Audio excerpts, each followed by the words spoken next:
Welcome, welcome, welcome once again to another It Starts With Me episode. I'm your host, Joel Simmons, back again to tell you that we have another awesome episode here. A young lady that I met through the Toastmasters, and I can't wait to bring her forward so you all can hear her story about how she became a happiness guru. All right, with that being said, remember, we're here.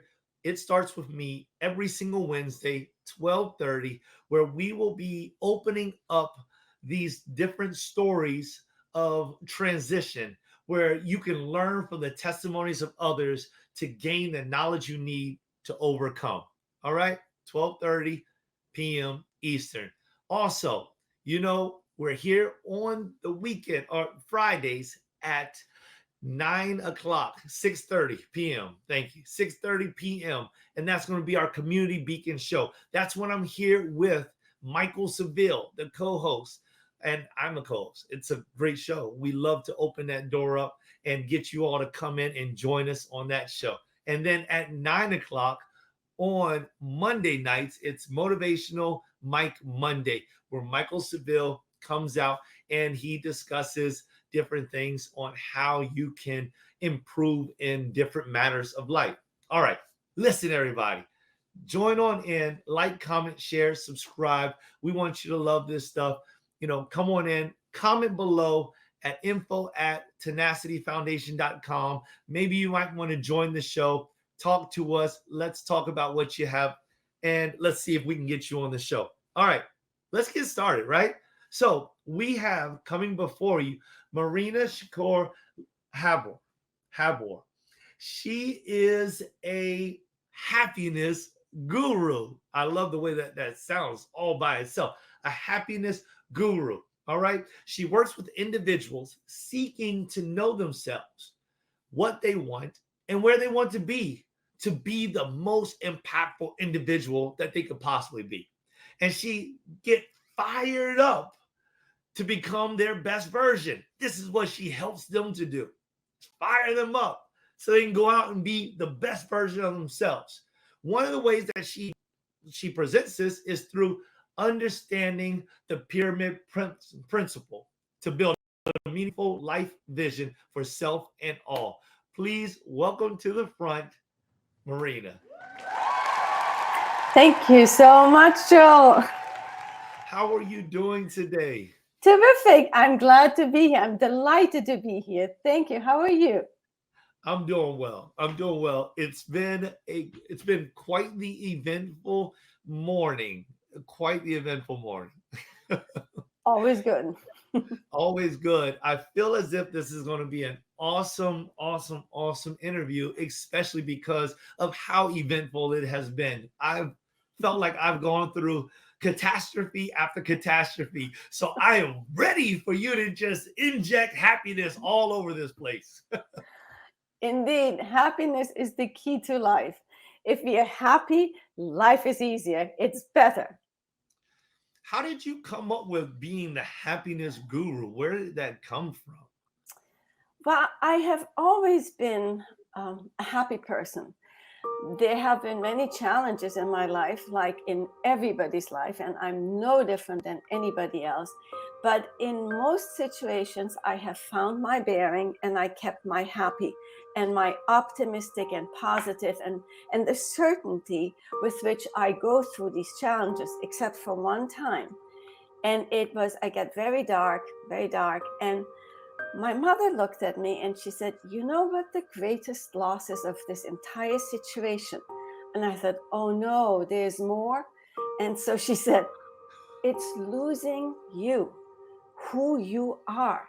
You are not happy anymore. You're not sarcastic. You're not funny. You're just not who you are anymore." Whew, that was tough. And I thought, she's right. And I turned it around.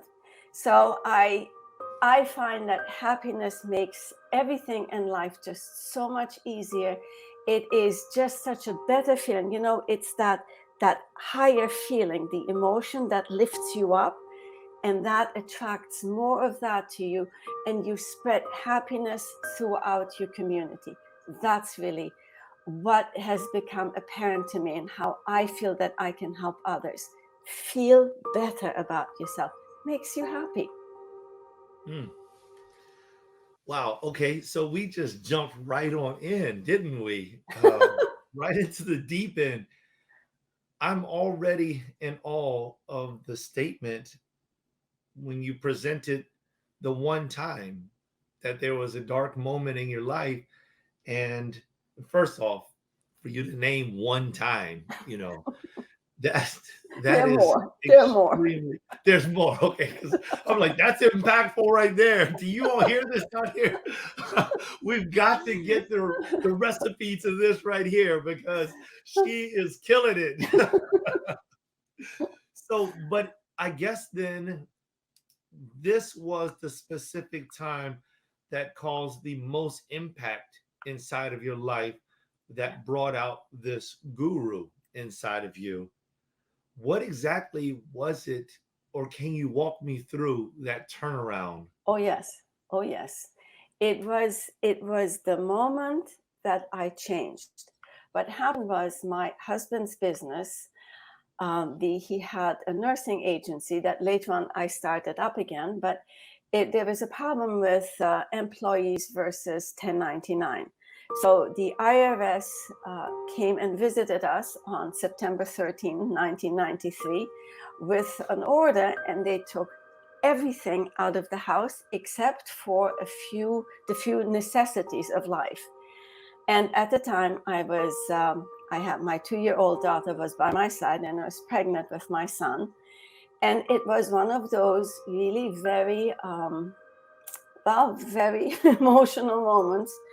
And what happened is that after 2 days later, I decided something came through me and over me, and I walked up the hill a la Scarlett O'Hara, and I went like this: I will never be down again. Never.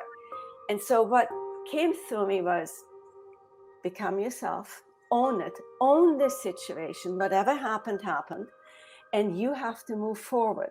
So it brought out a strength and a resilience in me that I'd not known until that time. And that was so that I still went into clearly. I mean, there were many, many challenges lying ahead of us, but it was my mother that then told me, but don't lose yourself.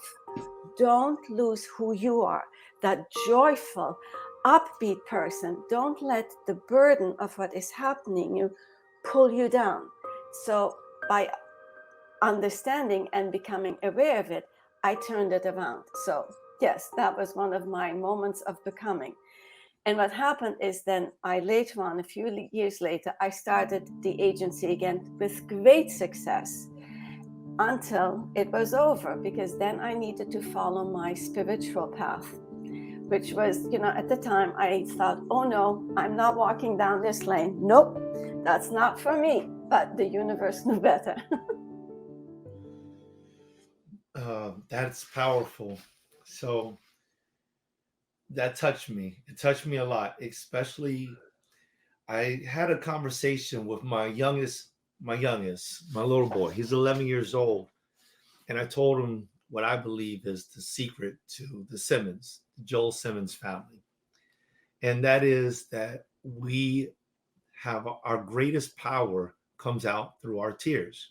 Mhm. So I've taught him multiple times on the times and the days that I don't believe he should invest tears in these certain things because they're trivial.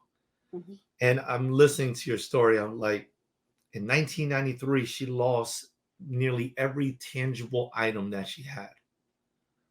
But she also had a 2-year-old and she was pregnant. You were pregnant with the 2-year-old and you were married and you all still had your home and the necessities. And something stirred up inside you as you were walking up this hill to the point where it rose up and lifted your fist. This is how I envision it. Whatever it was inside rose up, lifted your fist up in the air, and then you proclaimed this amazing thing that you will never allow for this to ever happen to you again. And that's like the lesson that I'm teaching my little boy right now. And like my heart is fluttering right now because I'm like moved. I feel the power in what you're saying. Yeah, you see, that's part of my pyramid principle, is that we cannot go through life without challenges. We must have challenges. When you look at a sword only becomes stronger and more resilient as it goes through fire. It must go through fire. A diamond comes out of the rough because it's crushed. That is what we need to go through to become the resilient, the strong person that we are. Those that are crushed by it, they have not found themselves yet. They're still looking, but it's in us. We all have it, but we have to allow it to emerge. That is the key, to really become one with yourself. And that takes time, though. It's the foundation of your pyramid. It takes the longest time to build that foundation, and it must have challenges, setbacks, and roadblocks. Cannot be built otherwise, because that makes your building material stronger. You can't have soft, malleable building material for your foundation. Beautifully said, beautifully spoken.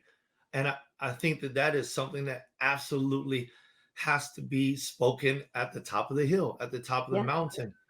yeah, These challenges and these setbacks, actually building on those instead of being crushed by them. right.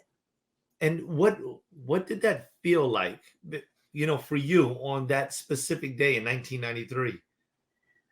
That was empowering, and that's the one thing that lifts you up, because there was also the one thing, now that I look back, there was that connection to the divine. There was something came through me that happened to me again. It was a certainty, a trust, and a faith in that nothing bad will happen to me. It just is, walk your walk, do your thing, and you will be protected. But we must believe in that. And that is the key. And what I listened this morning to, what's his name? Wattles. Yes, The Science of Getting Rich. And he said something so many years ago that really struck me, this belief in that it happens for all. There is no exclusion, and it doesn't happen to one and not to the other. But what I understood is also you can have faith, like the ocean, the faith on top. But unless you have the faith underneath, under the undercurrent, when the two are in alignment, you are unstoppable. Unstoppable, because they come together. The undercurrent, the subconscious doubt that we feel at times, that's the one that can drive you off track. So when you work on this subconscious, you got it. And how do you propose that you work on the subconscious? By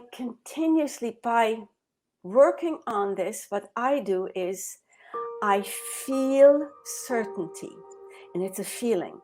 It's not from here, it's from here that I go, I know this to be true. This is my truth. This is my destiny. And the only person that can sabotage it is me. Only one. But it is within me. And when I hold on to this trust, this faith, and this certainty, it is so. It cannot be otherwise. And that changes, that has some magic potion, like magic. It changes how you feel. And then the feeling becomes stronger than that negative ego that puts that little bit of doubt, sprinkle all over your beliefs. That's awesome. uh, I'm 100% in alignment with you. Belief and owning your own truth and accepting your destiny. I have a philosophy, it's called PAM management, and it stands for project, act, manifest. Yes. And in this way, manage your life. to actually see, to visually see your success, Yeah. your encourage yourself Yeah. by visually seeing that success, and then to act on it every day and watch it manifest. You don't have to make it. It just begins to happen on Yes, its it does. own. Yeah. Yeah. It's it's also, it's really, as Neville Goddard says, it's the feeling of exuberance and of joy and of excitement is what carries you, lifts you up. And that is the feeling you'd like to fire up. That's, I got the fire up, ready to go, fired up, ready to go from the Obama story when he was at this South Carolina place. And I thought, that's exactly it. You need someone, be it yourself or someone else, who tells you, fired up, ready to go, fired up, ready to go, because you need to have that exuberance. That's the energy that gets us to the next level. You made me think of it. It's almost kind of like being on a race car track, and it's like the ready, set, and then you hear the engines, and Exactly. everyone in the audience gets fired up because Yeah. they feel the power Yeah. of the engine, and just feeling that power of the engine makes you feel like this is going to be a great Yes. race. Oh, Exactly. it's going to be good. Yeah. And then what comes next is you're Yeah. off to the race. Exactly, exactly. That fired up. And that requires, bottom of your pyramid, that requires the most energy is at the bottom. As you get higher up, you throttle. It's, you're on maintenance, you're on maintenance. And then at the very tip of your pyramid, that's where most people give up. 99% of people give up right there because they're exhausted, they don't see the results, they start doubting. And that's the moment when you need to sit back for a moment and then hit that gas one more time and push through. Get fired up one more time for that end round. That was beautifully spoken. Absolutely beautifully spoken, because so many businesses, so many relationships, they come to a halt as soon as the things become difficult. But I agree with you. I believe that many people are right there at the finish line or close to it, but they just don't recognize it. Right, And right. they throttle down instead of throttling back up. And I mean, Exactly. in a race car, sometimes you do want to throttle down, Yeah, but yeah, not because you want to slow down, but yeah. because you want greater RPMs. You want more power More, to more power. impact your thrust forward to get through that hurdle. You Exactly. said this. You said that you are, or I am, or we are the only one who truly can sabotage Yeah, ourselves. yeah, yeah. No one Open that up else. for me. Well, you see, we can blame it on other people. There's no question about it. We can blame it on the economy. We can blame it on, I just was in a movie and I played a certain part, and that part made me become and do the things I did at the Oscars. But that's not it. Mm. I did it. In the end, I am responsible for my actions, my thoughts, my words, and my emotions. I am all of that, and I am responsible. I'm even responsible for the undercurrent, the thought behind the thought behind the thought. I'm responsible for them. So take ownership and change the thought of it. We don't have to accept every thought that comes into our mind, but we are in the habit of accepting them. We are also, at times when we go for change, we try to change too much too quick, and then we get overwhelmed and we call it a day because it can't be done. It's like going to the gym and you take the whatever, for me would be like the 50-pounder. I will never come back. But it's the same when you try to change a habit. Don't do all at the same time. Don't change your feelings and your thoughts all at the same time. Starts with a little one, but change that thought. You don't have to accept every thought that comes through your head. They may not be yours, but once they enter you, you're responsible for them. So change them. Don't accept them. Take your power back. It's your power to become who you are. That's it. Excellent. I'm 100% aligned with you. Uh, I teach a lesson as well. It's called little is more. You know, Mhm. start with something small and Yes. then build.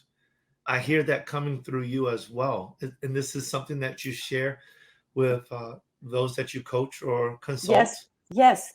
Because, when you start at the bottom of your pyramid and back again at the top, what you do is you see a lot of shiny things.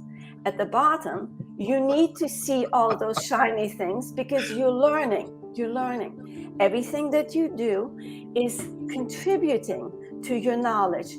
And you can also reject and say that was not good, but it still, again, makes you stronger because you're taking something from it. It happens for you. These things come to you because they're meant for you. When you get to the top of that pyramid, very often, because of that fear, that last push through, what we start doing is we are no longer focusing on that, but we're focusing on the shiny objects just so that we don't have to go through the final pain. It's just like labor too, that final pain. Oh no, let's look at something else. Quick, that must be better. Quick, let's go. And I see it all the time. And I'm not above it. I noticed it in myself. I go, oh, maybe I should try that one. No, you're not trying that one. You're sticking with this one. Finish and then. But it's human nature, the avoidance of the tough things. And so we start looking at other things. But the key is push through it. Bottom is part of your growth. At the top, if you start diffusing it, it's like diffusing a beautiful bottle of wine with cheap stuff. What are you left with? Not much. Very good. So, how would you say that an individual who is taking in this lesson right now, maybe they're listening in Australia Mm-hmm. and they want to take in this lesson, but they're having an issue with their focus, Mm-hmm. what would you say to encourage them? Focus helps if you know what you want. You to have a vision, and our visions start first at rather broad, must be very broad. I want to help people. It's a very broad vision. Then you specify specific, what do you want to help them with? Because what makes you feel good, what aligns with you, what are your strengths, your likes, and also knowing your dislikes, which help you to identify your likes. That is how you create a vision. A vision for me used to be that I saw myself on stage, that I spoke to people. And that was something, also my vision of one day I will live in New York. That was the vision, that was my GPS that pulled me towards that thing in the future. And when you have this vision within your mind, with your inner eye, that vision pulls you forward. And that if you focus on that and you single-mindedness on that vision, then you take the steps, you do the things, but as you also surrender to divine guidance, let go, don't fight it from coming in, allow it to come in because you're feeling so good. It comes in and you take one step after the other and you're walking towards your vision. It's the vision that pulls. Pain pushes, Beckwith said so beautifully, pain pushes while vision pulls. The vision pulls. If you only are pushed by pain, then you don't know where you're going to, unless you have a vision. You're just running away from your pain. But when that vision, and you pull into that direction, like a magnet, have to have a vision, something that brings meaning to you. Hmm, hmm. Very insightful. One of my favorite movies is The Last Samurai with Tom Cruise. Mm-hmm. And the reason why it became one of my favorite movies was this one scene where he's been captured by samurais and he's walking through the camp and he sees them fighting and he wants to participate. So the leader allows him to. Nobody accepts him. And he begins to fight and he'll learn to move and he'll utilize it immediately, and then he'll get beat down. And so they tell him, teach him. After they start to teach him, continues to get knocked down, knocked down, knocked down.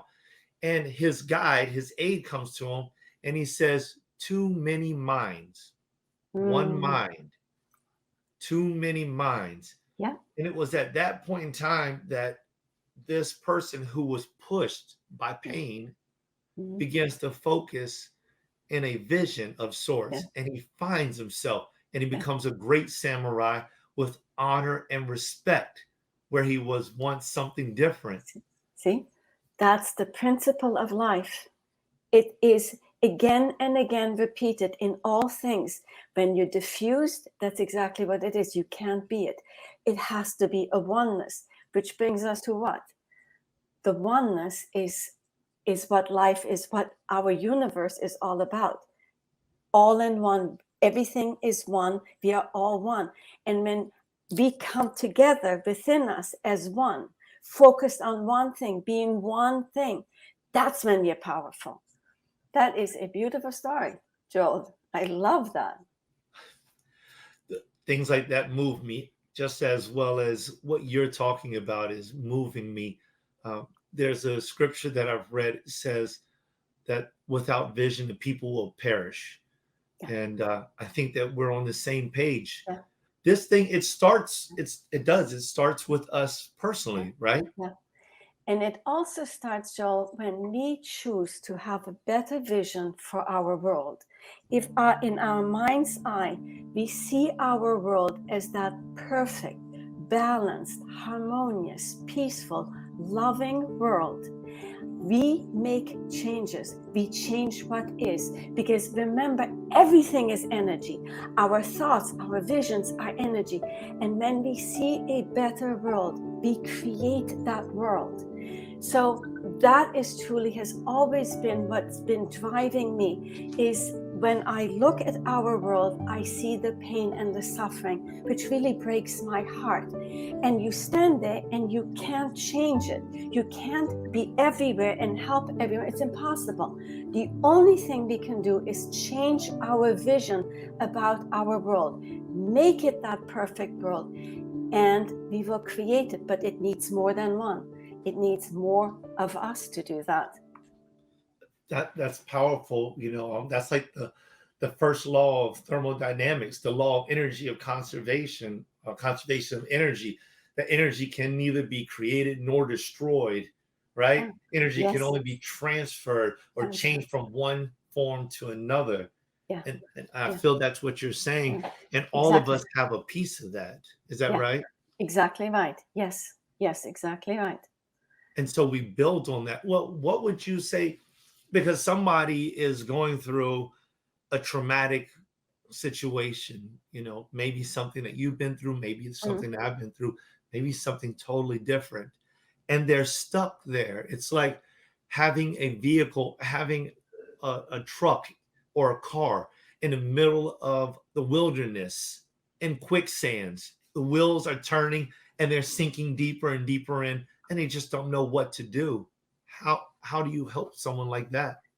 Someone like that, what I would try to identify is what got you here.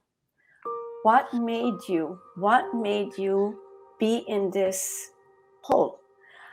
So I look back at their stories of their past, and I find that all these stories, when I line them up, there's a message in them. And what I do is I take that message out, and then I work with them to let go of the rest. Let go, cut the attachment to your past stories that are no longer of any value. Take out of those the nuggets, the lessons, learn from that. And therefore, what you can do, what you're doing is you are changing your perspective on what happened. Instead of becoming the victim of your stories, you become victorious through your stories. And by looking at yourself, I change perspective. And then what we really need to work on is always how you feel about yourself. We cannot change anything. It starts with you. or me. So what we have to do is change how you feel about yourself. Build yourself up. That's exactly what I did at that moment. Was I built myself up and I said, I will never be down again. So we need to build on self-confidence, self-esteem, self-love, respect. And I know that self-love is a big taboo, and because it's considered to be somewhat narcissistic, but it's far from it. Because if I don't love myself, I cannot love another fully either, because it starts with me. Beautifully said. And those are nuggets right there. I think that you explained that really well, because it does start right there. It starts with me, changing my own thought process. And I know that for me, in the year 1919 and early 2020, excuse me, in the year 2019 and early 2020, I went through some really dark places. And I had the same type of just movement, this overwhelming experience. Like, no, I will no longer be the victim. No, I just cannot. And actually, the Tenacity Foundation is birth child of this movement. See, now that's powerful. Why did you have to go through that? Because you had to give birth to this movement. It's amazing. You're amazing. I love it. I love it. These things amazing. happen for us. And just by changing that word from it happens to me to it happens for me, that's pivoting it. That's empowerment. It happened for you. Look what you are creating. Amazing. Yeah. Yes. Oh, thank you. Thank you. So let me just ask you a little bit about this book, because you stated something. You said that is my GPS. And then I know that you have a book coming up where it's called, my your GPS to happiness. Yeah. So talk to me about this. What is this, your GPS to happiness? Well, it is truly what I'm doing with the GPS to happiness is I'm taking the reader by, first of all, it starts with you. I'm working on the being part, because you see, what we do is we believe when we have something, then we are something, and then we do something. So if I have all the success that I'm dreaming of, then I will be happy, and then I will do things that will contribute to my success, yada yada. But that's not the way it works. The only way you can truly be successful is when you become someone. It is about being.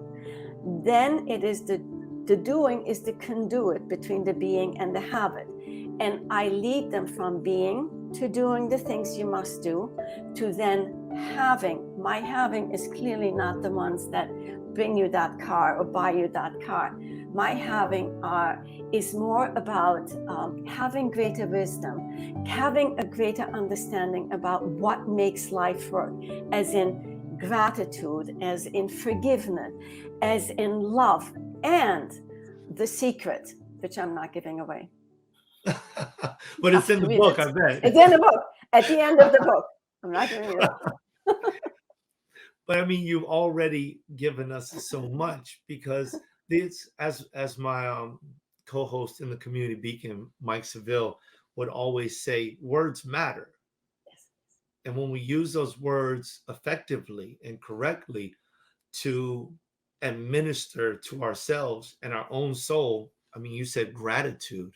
I mean, what type of change would a gratitude, a grateful attitude have inside of you?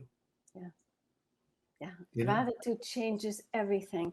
When you are grateful for even your darkest moments, that's the key, because you can't just go, I'm grateful for the good things. No, you have to also be grateful for your dark moments, because there's something in there. And in these dark moments, find the light.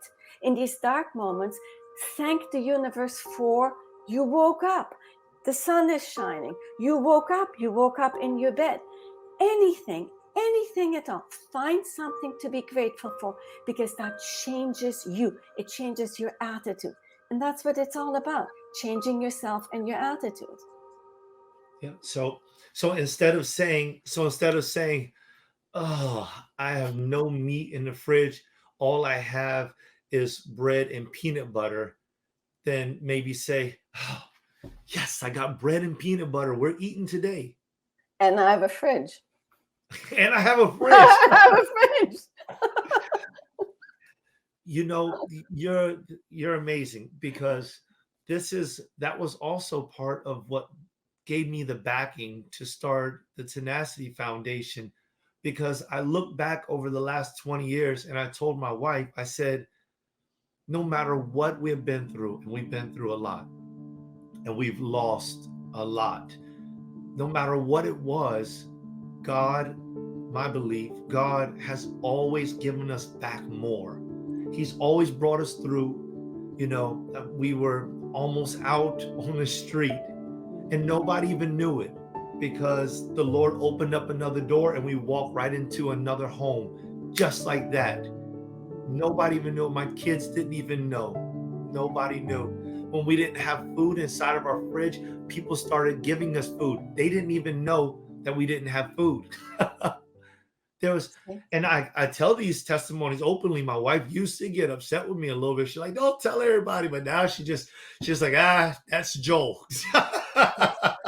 That is beautiful, and that needs to be shared, because that shows you how the divine guidance works. It led you from the dark to the light. It is always with you. God is always with you. We are the ones that doubt his or her presence. It's not, God never left us. We left.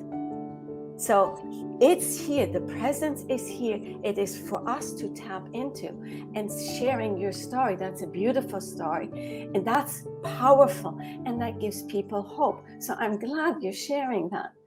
And I've come around and I'm sharing my dark stories too, which I was for a very long time very embarrassed about. Just like your wife going, no, don't talk about that. There, I feel like there's a power. There's a power that I gain, and I'm curious about you as well. Is there a power that you have gained by sharing or letting it go, to be free for other people to interpret it or feel whatever they want to feel with it? It's freedom. It's freedom to come. I called it, I was came out of my spiritual closet. Wasn't that easy, Mm. but I came out of it because I thought it was the path that I had to walk, and I resisted it. I didn't want to go there. And I was running around the lake in my house in New Jersey, and I lost the business that I built up. It was no longer functioning, and I was heartbroken, not only about the loss for my future, but also the nurses that worked for me, the employees that worked for me. They were standing there and they didn't have a job, and I felt terrible about that. So as I ran, and I was really more and more overwhelmed with grief and, pity and self-pity. And I came to the other side of the lake, and I thought, I'm going to have a heart attack. And I heard the voice and said, no, it's not a heart attack yet, but if you keep it up, it will be. Walk your path. Walk your path. And I knew, okay, the universe spoke, God spoke. Oh, get out of that spiritual closet of yours. Wow. Okay, so I don't know which way I should start. I think that I want to start with, you running around. This is the second time you've mentioned something like this. The last time you said you took a walk, in 1993. You walked up a hill, being pregnant, and once you got to the hill top, you released the things that were inside of you, and now you said you were running around the lake. And when you came to the end, you must have been running fast if your heart was beating so hard that you felt like you were going to have a heart attack. I mean, you put in work. So explain that to me, the acceptance that came there and the power in that alone time to, I don't want to put words in your mouth, the power in that alone time and what happened, what transpired in your mind. It just, this is not coming from yourself. That this is channeled through you. It. There is a difference between what I tell myself and what I know comes through me. And I knew that, and I knew that I'm not going to be able to fight the universe. Besides, there's also something called we making an agreement before we are born, that we have a certain mission that we decided for ourselves that we are going to take care of in this particular lifetime. And this was probably a reminder saying, Marina, remember that mission that you were supposed to be going on? This would be the right time. But apart from making fun of it, it is, you feel the difference when the divine speaks through you. There is no second guessing it. There is none. And you follow it. Explain that a little bit more. How do you know that you're being spoken to? I hear the voice. I hear the voice. Very loud, very definite. And it's just, I've heard it a few times and I've heard it since. And it is always an empowering feeling at your heart space. It is so because you feel it here. It's not from here. It's from here. That's our power. That's our real brain. And from my real brain, through probably my chakras, it came through me and I heard it. I mean, literally heard it. And what it did to me was, it calmed me down. I said, okay, I'm fine. Let it go. Let it go. It's the surrender. Stop fighting. Let it go. And go with the flow. Stop fighting. You're not going to win this one. And it was so. And I'm glad I did. I really am. Beautiful, beautiful. And that's part of the diffusion that you were speaking about earlier, to just accept it and just let it go, which is a powerful lesson. Let it go is one of the most powerful lessons that a person can learn. Yeah. Would you say? Yes, absolutely. To surrender. And it was, you always get the right material at the right time. It comes into your life. And then you read the right stuff, you hear the right things, you go, I needed to hear that. I needed to read that. Exactly. Yep. Yes. Beautiful, beautiful. Any final thoughts that you'd like to share with the audience? I would like to share that when times are hard and challenging, don't add more of that challenge or the difficulties by contributing more darkness. Let me take that. If you put too much pepper into your spicy dish already, you're not going to add more spices to it. You're going to make it less. So don't add to your challenges by adding more challenges, by watching more TV that is negative, by doing things that complaining and what have you. So you're making your life even tougher. Don't do that. Choose to look at positive things. Listen to positive things. Read uplifting things. Lift yourself out of that darkness by also motivating yourself. Do this for yourself and you do it for everyone. Beautifully spoken. Thank you, Marina. Thank you. To everyone, Marina Shakour Haber. Haber. Did I say it right? I got it. I think so. I love you. You're a sweetheart. Love you too. I look forward to seeing you again in Toastmasters. Thank you for being on It Starts With Me. Thank you so much, Joel. What wonderful lessons were shared today by Marina. She's got a lovely spirit and she gladly shares that. I hope that we take some of those lessons with us. Even in her final comments, she was able to explain how we need to take the opportunity to make the choice to no longer self sabotage, to no longer destroy ourselves by adding more negative vices to our life, but we ought to separate negative vices to our life. I want to repeat a couple things that she said. She was talking about blaming. She said, I did it. I am responsible for my actions, my words. And then she said, the thought behind the thought behind the thought. That's a powerful statement. So remember, you are responsible for the thought behind the thought behind the thought. Change those thoughts. Remember, it starts with you just like it starts with me. Peace.